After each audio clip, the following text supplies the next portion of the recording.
Quisiera que estemos buscando en el libro de Hechos de los Apóstoles, el capítulo 3. Hechos de los Apóstoles, capítulo 3. Vamos a considerar el relato de la curación. Dice de un cojo, de un lisiado, de una persona que era llevada por otros, porque estaba impedido de poder andar por sí mismo. Tenía una gran condición física que le impedía movilizarse. No solamente física, porque las personas en ese estado, en esa condición, no podían entrar al templo, que es el lugar donde se va a producir el milagro de parte del Señor. Y yo pensaba, este milagro, concretamente si nosotros seguimos la lectura, nos vamos a dar cuenta que este milagro es la razón por la cual hay un levantamiento de las autoridades del templo. Las autoridades religiosas se molestan y les prohíben a los apóstoles predicar el evangelio. Hay una gran oposición. Entonces, pensando en esto, pienso que este milagro lleva a la iglesia, en ese momento a los apóstoles, al centro de la escena. Los pone en el ojo de lo público. La gente no iba a parar de comentar lo que había sucedido. Y ese es Dios obrando. Es el Señor con toda intención, con toda intención. Previo a esto podemos encontrar el capítulo 2 de Hechos de los Apóstoles, donde se nos relata que la iglesia tiene sus primeros pasos cuando viene el cumplimiento de la promesa del Espíritu Santo sobre la iglesia. Aquellos 120 que Jesús había despedido, aquellos 12 varones, mujeres seguramente los acompañaban, el Señor les encarga que se queden en Jerusalén hasta recibir el Espíritu Santo. El Espíritu Santo viene en el día de Pentecostés y ellos son llenos del poder del Espíritu Santo. Previo a esto, ¿sabe qué? Ellos estaban orando. La iglesia, este grupo de discípulos estaba orando, estaba buscando, estaba esperando, estaba anhelando la promesa que el Señor les había hecho, que se ha derramado el Espíritu Santo. Porque el Señor les había dicho, me serán testigos en Jerusalén, en Samaria y hasta lo último de la tierra. Pero esperen hasta que reciban el poder del Espíritu Santo. Y ellos no están en una actitud pasiva. Están reunidos juntos y están en oración. Son todos detalles muy importantes a tener en cuenta. Nos relata Hechos de los Apóstoles que aquel día que fueron llenos del Espíritu Santo, Pedro se pone en pie y proclama el Evangelio. Alrededor de 3.000 personas se convierten ese día al Evangelio. Depositan su fe en Cristo Jesús. Hay pequeños resúmenes que encontramos al final del capítulo 2, donde dice que perseveraban en la oración, perseveraban en la doctrina de los apóstoles, en la oración, en el partimiento del pan, en las casas con sencillez. Y yo pensaba, todo ese grupo de 3.000 personas, tal vez que podría haber llevado a la iglesia a quedarse cómoda. Somos 3.000 creyentes. ¿Cómo ha crecido la iglesia? Y quedarse en la quietud. Y comenzar a actuar en la comodidad. ¿Verdad? Pero el Señor no está dispuesto a dejar a la iglesia en esa situación. El Señor está dispuesto a que la iglesia avance, que la iglesia tome un compromiso. ¿Por qué? Porque el Señor les dijo, me serán testigos. Ustedes son los encargados. Cada uno de ustedes son los encargados de llevar el Evangelio, proclamar buenas nuevas de salvación. y no van a estar solos. El Espíritu Santo era una realidad. Ya para ese momento es una realidad. Vamos a leer entonces a partir del capítulo 3, versículo 1 dice: Pedro y Juan subían juntos al templo a la hora novena, la hora de la oración. Y era traído un hombre cojo de nacimiento, a quien ponían cada día a la puerta del templo que se llama La Hermosa, para que pidiese limosna a los que entraban en el templo. Cuando vio a Pedro y a Juan que iban a entrar en el templo, les rogaba que le diesen limosna. Pedro, con Juan fijando en él los ojos, le dijo: míranos. Entonces él les estuvo atento, esperando a recibir de ellos algo. Mas Pedro dijo: no tengo plata ni oro, pero lo que tengo te doy. En el nombre de Jesucristo de Nazaret, levántate y anda. Y tomándole por la mano derecha, le levantó. Y al momento se le afirmaron los pies y tobillos, y saltando se puso en pie y anduvo. Y entró con ellos en el templo, andando y saltando y alabando a Dios. Y todo el pueblo le vio andar y alabar a Dios. Y le reconocían que era el que se sentaba a pedir limosna a la puerta del templo La Hermosa, y se llenaron de asombro y espanto por lo que había sucedido. Gloria a Dios. 4:22 dice que el hombre en quien se había hecho este milagro de sanidad tenía más de 40 años. ¿Se imagina? 40 años. Leandro cumplió 40 esta semana. María dice 41 años que camino en el Evangelio. Este hombre era llevado todos los días, era cargado.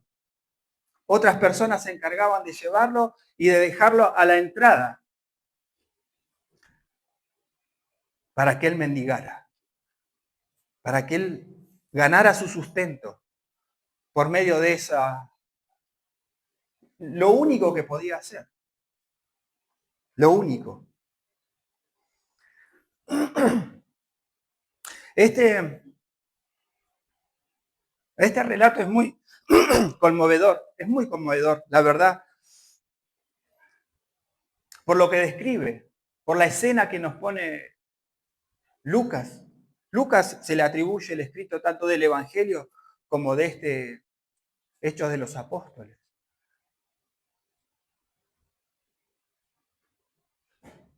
Yo me imagino la situación de la persona. La persona que está en estado de mendicidad ha perdido toda esperanza, sobre todo en este tiempo que leemos. El contexto era muy difícil para él. Por lo tanto, no había esperanzas de cambio en su vida. No había esperanza de transformación. Todos los que pasaban a la oración o iban al templo, seguramente que lo tenían visto, lo conocían. Eran muchos años, era una vida entera prácticamente en esa situación. Y yo me imagino que él conocía toda la rutina del templo. Sabía qué día le iba a ir mejor que otros. Conocería las caras de las personas que pasaban por ese lugar. Algunos lo mirarían con zozobra, ¿verdad? Otros los mirarían con compasión, tal vez. Y otros hasta con desprecio. Porque si somos francos y sinceros, ¿cuántas veces frente al necesitado, al que está en una situación tan calamitosa, no actuamos con compasión? En muchas situaciones miramos para otro lado. En algunas nos compadecemos, en algunas solamente pasamos de largo. Entonces la escena es muy figurativa. Es un momento muy especial.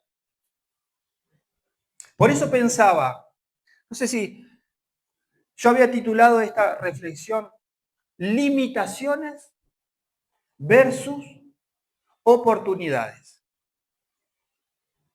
¿Por qué?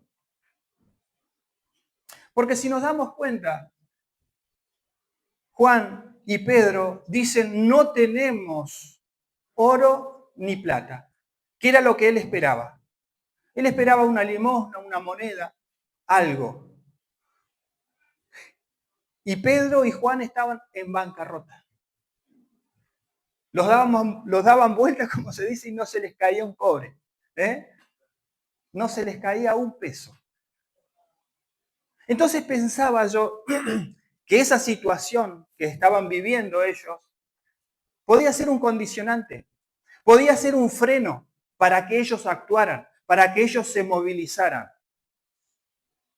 Y pienso que la iglesia muchas veces caemos en esa tentación o caemos en ese error, porque vemos tanta necesidad, vemos tantas situaciones difíciles que decimos, ¿cómo ayudar? ¿Cómo hacer algo que de verdad sea transformador para esa persona? Entonces nuestra situación nos limita. O a veces es la falta de preparación, a veces es la falta de conocimiento. Y nos miramos a nosotros mismos y nos boicoteamos a nosotros mismos y preferimos guardar silencio.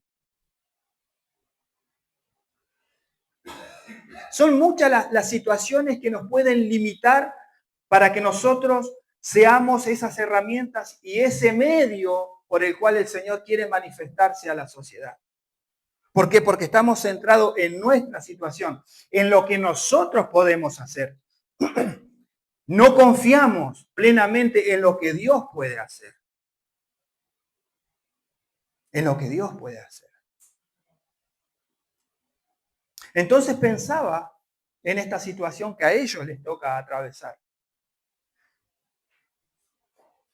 Y comparaba con el estado en el cual nosotros estamos como iglesia, como comunidad de fe. Que aquí nos reunimos y alabamos y expresamos. Y ayer mientras estábamos en la escuela bíblica, en el grupo de los más grandes, se tocó el tema. Se mencionó. ¿Cuánto les cuesta? ¿Les cuesta manifestarse que son hijos de Dios? ¿Les cuesta dar testimonio? ¿Se acuerdan los que estuvieron? Hubo diferentes expresiones. Hubo hermanos que dijeron que al principio les daba temor, vergüenza, timidez. Otro dijo que en el trabajo hay otras personas que dicen ser cristianos, pero dicen con la boca que son cristianos, pero sus hechos, sus actos no respaldan ese testimonio que dicen que son hijos de Dios. Entonces, eso también muchas veces es un condicionante, es un freno. ¿Por qué? Porque nosotros pensamos que nos van a juzgar de la misma manera. Porque vos podés hacer 100.000 cosas bien, pero el día que hagas una cosa mal, por esa cosa mala, te van a juzgar y te van a calificar. ¿Es así? Así de crueles somos. Nunca valoramos muchas veces todo el bien que las personas pueden hacer. No importa si se congregan o no. El ser humano tiene esa tendencia. Entonces, ¿cuántas cosas que pueden ser un condicionante, un límite? Y nosotros perdemos la oportunidad de dar testimonio fiel por todas esas situaciones.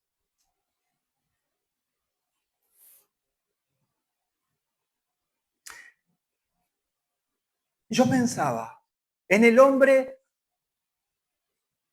que está en el suelo. Lo pondrían en una escalinata. Hay diferentes puertas. Cuando uno intenta investigar cuál era la puerta esta tan hermosa, tiene un título así, ¿no? 2 veces la destaca Lucas, la puerta hermosa, dice que es. Y cuando uno va a buscar información, hay diferentes lugares que podrían haber sido. Unas hablan de una puerta muy espléndida que estaba dentro del templo. Pero los comentaristas dicen que no puede haber sido esa puerta por la condición del hombre, seguramente estaba en el exterior. Exacto. ¿Por qué? Porque él era una persona que estaba en esa situación de lisiado y por esa situación no podía entrar en el templo. No podía entrar al templo a adorar a Dios.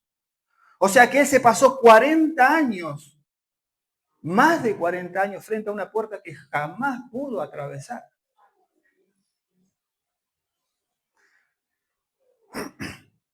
Y él esperaba una limosna. Yo pensaba en la voz del mendigo, las palabras del mendigo. Era lo único que la gente escuchaba era su voz, porque nunca le miraban a los ojos. Porque él estaba tan acostumbrado a pedir limosna que seguramente no levantaba la cabeza cuando pedía, porque se sentía que no valía, porque le habían quitado toda dignidad, esa enfermedad, esa situación. Pero a los ojos de Dios, ese hombre no había perdido la dignidad. Llevaba aún la imagen y la semejanza del Creador. Ayer hablábamos de eso igual. Llevaba este hombre la imagen y la semejanza. Y pienso en este tiempo que nos toca. ¿Cuánta gente mendiga atención? Mendiga que los escuchen, mendigan que los ayuden. Y están sumidos en angustia, en desesperanza. ¿Y saben qué? Se miran a sí mismos y creen que su situación no puede cambiar, que nada ni nadie puede cambiar esa situación. Y desconocen que Dios tiene el poder para hacerlo. Que Jesucristo está vigente, que Jesucristo está vivo y que puede actuar. Entonces nuestras limitaciones pasan a un segundo plano porque es Él quien puede actuar.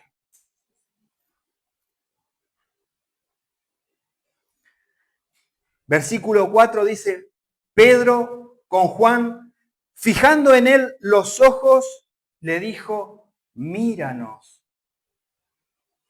Y yo pienso en esa palabra tan hermosa, míranos. Tengamos un momento especial, un momento para el encuentro. Yo pienso que ya en ese momento comienza a suceder algo en su interior. El milagro de alguna manera comienza a operar en su persona. Porque estos otros hombres lo estaban dignificando. Míranos. Qué importante es poner la mirada en el otro.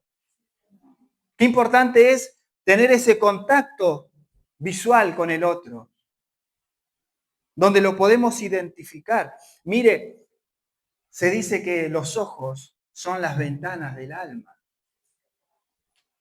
Yo me imagino cómo estaría el alma de esta persona en esa situación de angustia, de desesperanza.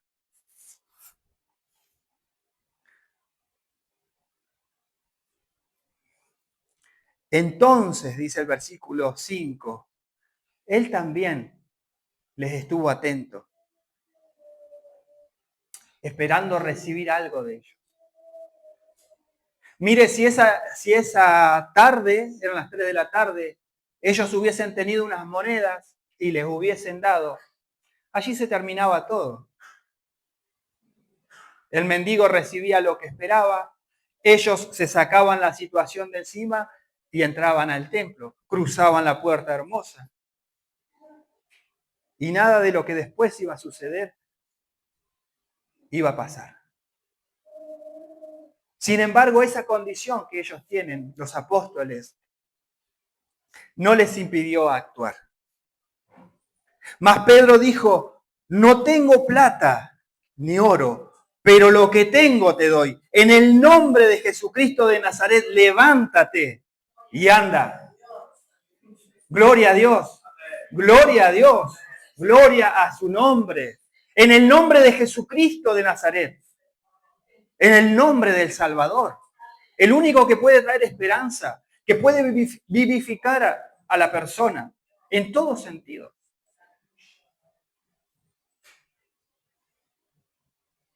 Pedro sabía, Pedro era consciente de lo que llevaba en sí mismo. Era consciente que no tenía económicamente recursos para ayudarlo, pero en él estaba el poder de Dios actuando. Y el poder de Dios lo llevó esa mañana a decirle, mirá, lo que tengo te doy. Desde que se comenzó esta mañana la lectura, Romanos 5, comienza destacando lo que tenemos. Lo que tenemos. Qué importante es darse cuenta de lo que tenemos. Decía la lectura, justificados por la fe tenemos paz con Dios por medio de nuestro Señor Jesucristo. Y también tenemos entrada por la fe a esta gracia en la cual estamos firmes y nos gloriamos en la esperanza de la gloria de Dios. Tenemos, aún en las pruebas, aún en las luchas, aún en las pruebas con una economía difícil, la iglesia tiene al poder del Espíritu Santo obrando, tiene al Espíritu Santo con nosotros. Por eso pensaba, ¿cuánto puede estar limitándonos nuestra condición? Porque estamos mirándonos a nosotros y no dejamos que actúe el poder de Dios por medio nuestro. Es lo que necesitamos destacar, es lo que la iglesia necesita en este tiempo. Automáticamente, instantáneamente, una vez proclamado el nombre de Jesucristo sobre este mendigo, sobre este lisiado, se le cobraron fuerza sus pies, sus tobillos, sus piernas. Yo me imagino cómo estarían sus piernas de un hombre que se arrastró más de 40 años. ¿Cómo estarían sus extremidades? Y pensaba en lo que escuchamos hace un par de domingos atrás. ¿Estos huesos secos podrán vivir? ¿Podrán cobrar vida? Tú lo sabes, Señor. Y esa tarde, sus huesos cobraron vida. Cobraron vida automáticamente. Y entró, dice que se puso en pie y comenzó a saltar y a caminar y a probar que tenía fuerza sus piernas. Por primera vez comienza a dar pasos como un niño. Y esa puerta que solamente conocía desde afuera, la va a atravesar por primera vez, alabando el nombre de Dios. Alabando el nombre de Dios. Esa puerta hermosa que por años había estado solamente, era inalcanzable. Esa tarde la atravesó. Jesucristo dice que Él es la puerta. Él mismo dice, yo soy la puerta. Él es la puerta hermosa por la cual las personas pueden cruzar y encontrar vida de verdad, hermanos. Nosotros somos los encargados, cada uno de nosotros. No miremos nuestra pobreza, no miremos nuestra falta de capacitación. Abramos el corazón para que el Espíritu Santo lo llene con su presencia y llevemos esperanza, renovación. Es lo que necesita la sociedad. Y la iglesia cuenta con cada uno de nosotros. El Señor cuenta con cada uno de nosotros. Este milagro va a traer grandes dolores de cabeza también, porque le va a permitir a la iglesia, a los apóstoles, ponerse en el centro de la escena. Los líderes no se van a quedar contentos con este milagro, porque ellos van a dar testimonio y no arrojan para sí ninguna gloria. Dice, este fue sano en el nombre de Jesucristo de Nazaret. Él es merecedor de toda gloria. Le atribuyen. Y es lo que la iglesia necesitamos hacer. Reconocer que solamente si ha de ocurrir un milagro, si ha de ocurrir una sanidad, si ha de ocurrir una liberación, si ha de ocurrir lo que ocurre en la iglesia es para la gloria y la honra de Jesucristo. Amén, hermano. Es así. Es así. Este tiempo que vivimos, hay muchos que quieren arrojarse la gloria que le pertenece al Señor para ellos mismos. Y de eso nosotros no tenemos que caer ni tentados de eso.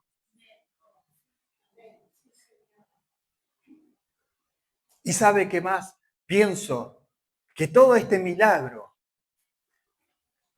le sirve a la iglesia para levantar la voz profética que la iglesia necesitaba en ese momento. Porque les denuncian en la cara a estas autoridades religiosas que ellos no velaban por el pobre. Ellos no estaban dispuestos a ensuciarse, no estaban dispuestos al encuentro con el mendigo. Los apóstoles sí, la iglesia sí. Necesitamos una iglesia que esté dispuesta al encuentro. Y ese encuentro muchas veces lo tenemos que generar. Tenemos que generar los espacios para que se dé el encuentro con el que está en necesidad.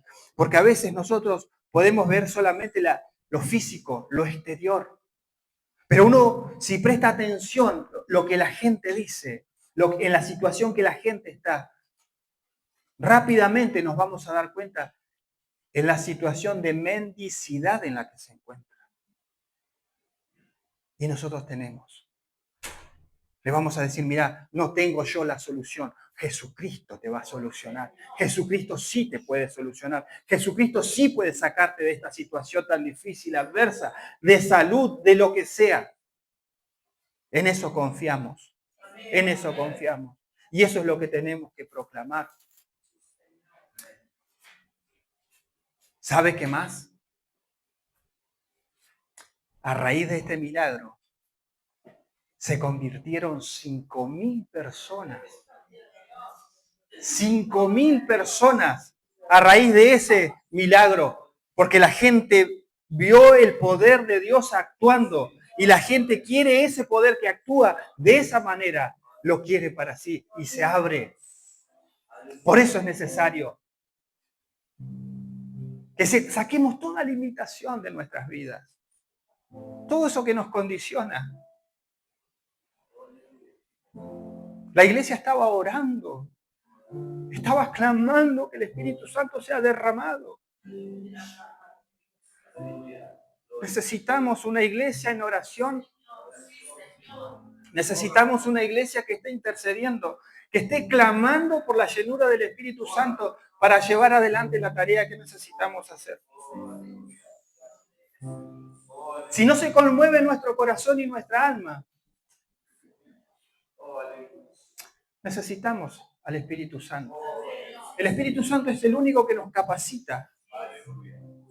Y el conocimiento no viene de la noche a la mañana, no, después hay que trabajar y hay que comenzar Pero todo tiene su tiempo. pero lo vital, lo esencial, lo que hace la obra, eso está vigente. Eso está vigente para la iglesia en este tiempo. Está vigente. Gloria al nombre del Señor.